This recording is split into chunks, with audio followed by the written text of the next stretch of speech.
Olá! Hoje a gente vai mergulhar num roteiro teológico bem interessante. A ideia é entender como as nossas crenças mais profundas, aquelas que ninguém vê, estão destinadas a se transformar em ações no mundo real, ações que todo mundo pode enxergar. É literalmente uma jornada do invisível para o visível. E a grande pergunta que guia toda essa nossa análise é exatamente esta, né? Como é que aquilo que acontece aqui dentro, no privado, vira uma ação pública, algo que se manifesta lá fora? É essa jornada que vamos explorar juntos.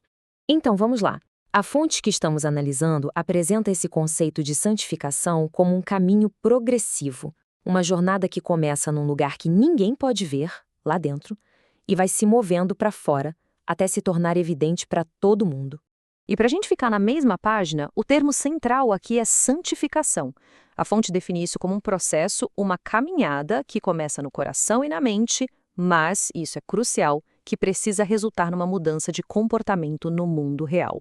A estrutura proposta é bem interessante. São 5 estágios, sempre de dentro para fora. Começa nos pensamentos, que moldam as atitudes, que se transformam em palavras, que impactam os relacionamentos e, finalmente, tudo isso culmina nas ações. E é neste último passo, o mais visível de todos, que vamos focar na nossa análise de hoje. A primeira grande área de ação que a fonte aborda é a da pureza moral. E o desafio apresentado é grande. Como manter padrões morais numa cultura que, segundo o autor, normalizou e até transformou o que ele considera vício em uma forma de entretenimento. O ponto principal aqui é a premissa de que aquilo que a gente consome, seja na mídia ou na cultura em geral, influencia diretamente as nossas ações. A ideia é que o entretenimento moderno muitas vezes acaba exaltando justamente aquilo que essa visão de mundo considera destrutivo. Isso não é só teoria, não. O autor usa exemplos bem conhecidos para ilustrar o ponto dele. Ele menciona como a polarização política está afetando as famílias, o episódio do Will Smith no Oscar e toda a cultura em torno do relacionamento dele, e até uma experiência pessoal de se sentir espiritualmente pesado só de ouvir um podcast político muito agressivo enquanto dirigia. A base para esse argumento todo vem de textos bíblicos. Essa citação de Efésios, por exemplo, é apresentada como o fundamento teológico para esse chamado à pureza moral. Ela faz uma conexão direta entre o comportamento que ele chama de imoral e a perda de uma herança espiritual. Para ilustrar a pressão social, o autor compartilha uma história pessoal bem forte. Ele conta que, ao tentar se afastar da pornografia, pediu a amigos que parassem de enviar esse tipo de conteúdo para ele. A reação não foi de apoio, foi de zombaria, questionando a masculinidade dele. Isso mostra bem o conflito entre um padrão pessoal e a norma cultural, né? Vamos em frente para a segunda área de ação. Aqui, o foco muda para o corpo. E o que a gente vê é um contraste bem nítido entre a visão secular popular e a visão teológica que a fonte apresenta.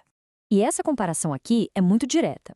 De um lado, a frase que a gente ouve muito, meu corpo, minhas regras, que coloca toda a ênfase na autonomia pessoal. Do outro, a perspectiva teológica. Meu corpo, templo do Espírito Santo, o que muda completamente a figura, implicando uma responsabilidade sagrada. E o que significa proteger esse templo na prática? A fonte especifica comportamentos que devem ser evitados, imoralidade, o abuso de substâncias como álcool e drogas e até mesmo a gula. A ideia é que o tratamento do corpo físico tem implicações espirituais diretas. E mais uma vez, essa ideia está ancorada numa base bíblica.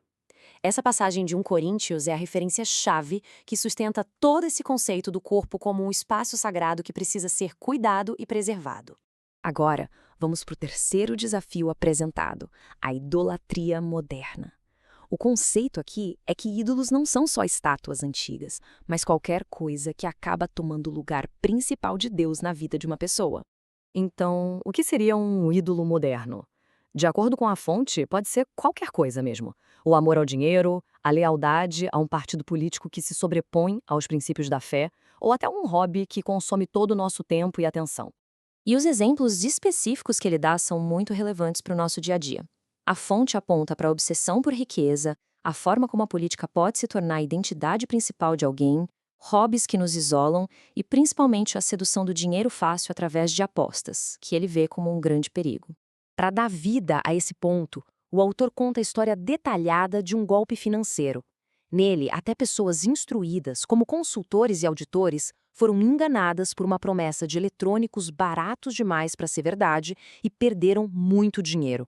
É uma alerta muito forte sobre como a ganância pode cegar o bom senso. Para reforçar essa questão da integridade financeira, a fonte cita o livro de Provérbios, enfatizando o valor do trabalho honesto e do ganho gradual, em oposição à busca por riqueza rápida e desonesta. A mensagem é clara: o caminho lento e constante é o caminho da sabedoria. Ok, depois de identificar os problemas, a análise muda para a solução. Esta seção final descreve os passos práticos que o autor propõe para que alguém consiga alinhar as suas ações com as suas crenças. O plano de ação é um processo de 3 etapas. Primeiro, identificar a sua luta pessoal, o que ele chama de tomar sua cruz. Segundo, confessar essa falha diretamente a Deus. E terceiro, se arrepender, que é definido como uma mudança ativa de direção. E é crucial entender essa definição de arrependimento. Não se trata apenas de sentir pena ou culpa. É uma ação. É a decisão consciente de parar, dar meia volta e começar a caminhar na direção oposta, se afastando de um caminho destrutivo.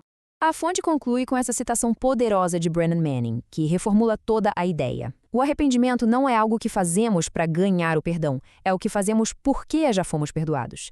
A ordem, perdão primeiro, arrependimento depois, é fundamental para essa visão de mundo. Então, a mensagem final é inequívoca. Saber o que é certo não é suficiente. De acordo com essa perspectiva, a fé precisa ser demonstrada através da obediência ou da prática. O conhecimento, sem ação correspondente, acaba não tendo valor algum. Isso tudo nos deixa com uma pergunta para refletir. Se as nossas ações são o teste final daquilo que a gente realmente acredita, o que é aquela distância entre o que sabemos que deveríamos fazer e o que de fato fazemos? O que essa lacuna revela sobre nós?